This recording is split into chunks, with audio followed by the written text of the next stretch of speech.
The year is 2147.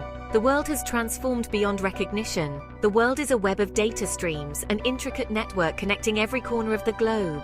Information flows like a digital river, ceaseless and omnipresent. Screens illuminate every surface, casting a glow that never fades. People live through virtual realities, their senses plugged into the global network. They navigate digital landscapes as naturally as they once walked the earth. They consume curated news feeds, each piece of information tailored to their preferences. They experience emotions designed to keep them engaged and compliant. This is the world shaped by progress, where technology reigns supreme and dictates the rhythm of life. This is the world controlled by the Syndicate, a powerful entity that oversees every aspect of existence. Gone are the days of paper and ink, replaced by digital interfaces and holographic displays. Gone are the physical manifestations of knowledge, the books and libraries that once held the world's wisdom. Books are a distant memory, relegated to the realm of myths and legends, spoken of in hushed tones. History exists only as data points, meticulously curated and controlled by the Syndicate. Every event, every fact is filtered through their lens. They claim to safeguard knowledge, to ensure stability and prevent chaos. But their control is absolute, their motives hidden. But in the shadows, a lone historian suspects the truth. She delves into the depths of forgotten archives seeking answers. Her name is Lydia Marlowe. She is determined to uncover the secrets buried beneath layers of digital deception. Lydia Marlowe is an anomaly in this digital age. She delves into the archives of the global network, searching for fragments of the past. She studies ancient cultures, their forgotten languages and customs. She yearns for a time when knowledge was tangible, when history was more than just a collection of ones and zeros.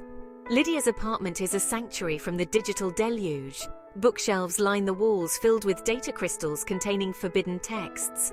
These are her treasures, her link to a forgotten past. Her colleagues scoff at her antiquated methods. They warn her of the dangers of delving too deep. But Lydia is driven by an insatiable curiosity, a thirst for the truth. One evening, as Lydia pores over a digitized scroll, a strange message flashes across her screen. It's a jumbled sequence of code, seemingly random and nonsensical, but something about it draws her in. She spends hours deciphering the message, her fingers flying across the virtual keyboard. Finally, the code breaks. The message is clear.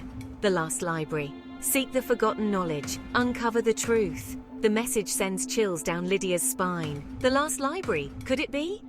It's a legend, a myth whispered among historians, a place where physical books are rumored to exist, a place where the true history of humanity is preserved. Lydia knows she has to find it. Following the clues hidden within the message, Lydia embarks on a perilous journey. She travels to the outskirts of the city, to the abandoned sectors where the digital grid falters. The air is thick with dust and decay. The silence is broken only by the hum of malfunctioning machinery. She ventures deeper into the forgotten parts of the city, where few dare to tread. The streets are empty, the buildings crumbling, and the atmosphere heavy with the weight of time. Finally, she finds it. A crumbling building hidden beneath layers of rubble and overgrown vegetation. This is the Last Library, a forgotten relic of the past. Stepping inside, Lydia is greeted by a sight that takes her breath away. Rows upon rows of bookshelves stretch as far as the eye can see, laden with thousands of volumes. These are not data crystals. These are real books, their pages yellowed with age, their bindings cracked and worn. The air inside is musty, filled with the scent of old paper and ink.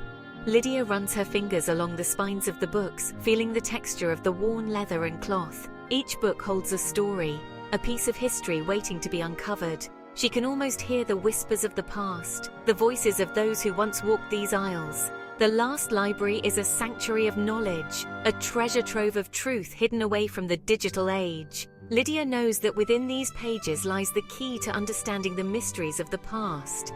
She carefully selects a book, its cover worn but still legible, and begins to read. The words come alive, painting vivid pictures in her mind.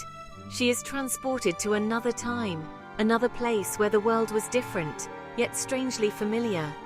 As she delves deeper into the stories, Lydia realizes that the last library is not just a repository of books, but a gateway to the past. It is a place where the forgotten truths of history are preserved, waiting to be discovered by those who seek them. Section 5. The Syndicate, Masters of Deception. A name that sends shivers down the spine of those who dare to question their authority. Lydia dives into the books, her heart pounding with excitement and a hint of trepidation. She knows the risks of seeking forbidden knowledge. She devours knowledge, her eyes scanning page after page, each word a revelation, each sentence a key to unlocking the truth. She learns of a past far different than the one presented by the Syndicate. A past where freedom was not just a concept but a reality. She discovers a time when humanity was free from digital control, when knowledge was shared openly and without fear, and ideas were debated openly, fostering innovation and progress.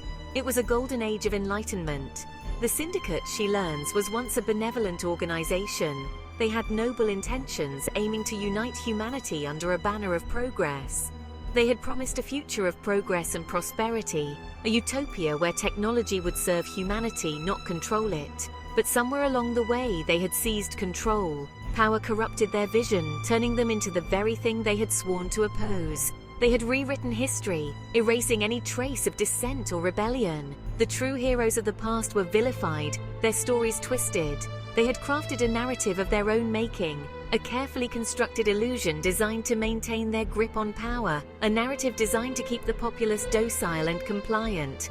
Through propaganda and manipulation, they controlled the minds of the masses. Lydia realizes that the only way to fight back is to uncover and share the truth. She must become a master of deception herself, using the Syndicate's own tactics against them. She knows she is not alone.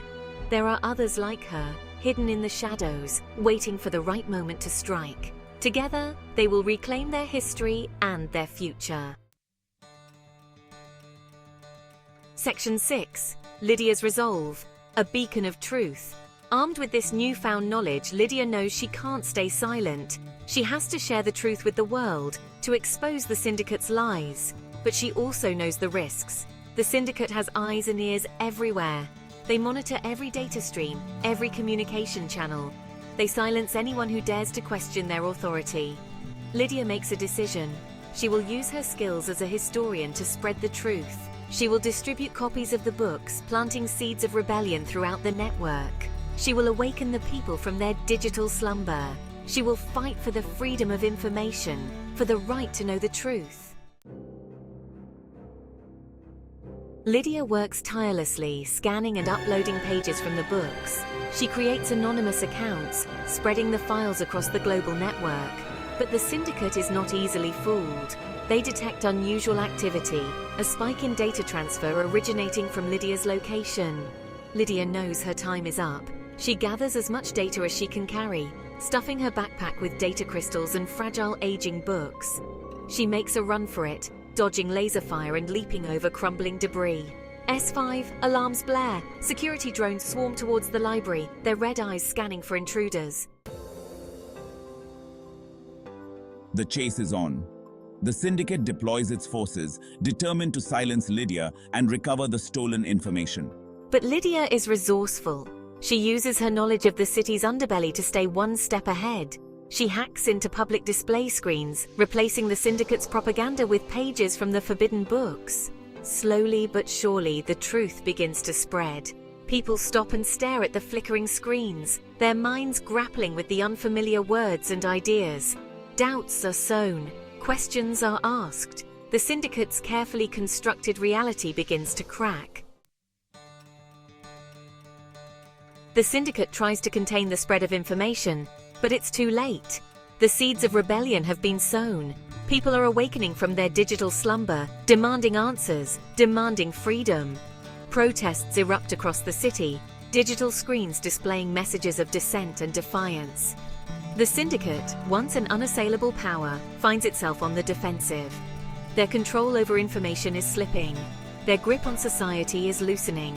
The truth, like a virus, is spreading through the network, infecting the minds of the populace.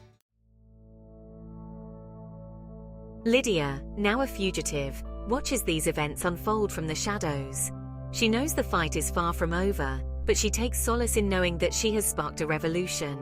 The last library, once a forgotten relic, has become a symbol of resistance, a testament to the enduring power of truth. The quest for knowledge, once thought lost in the digital age, has been rekindled. The legacy of Lydia Marlowe lives on, inspiring generations to come to seek out the truth, to question authority, and to fight for the freedom of information. For in a world saturated with data, it is the truth that sets us free.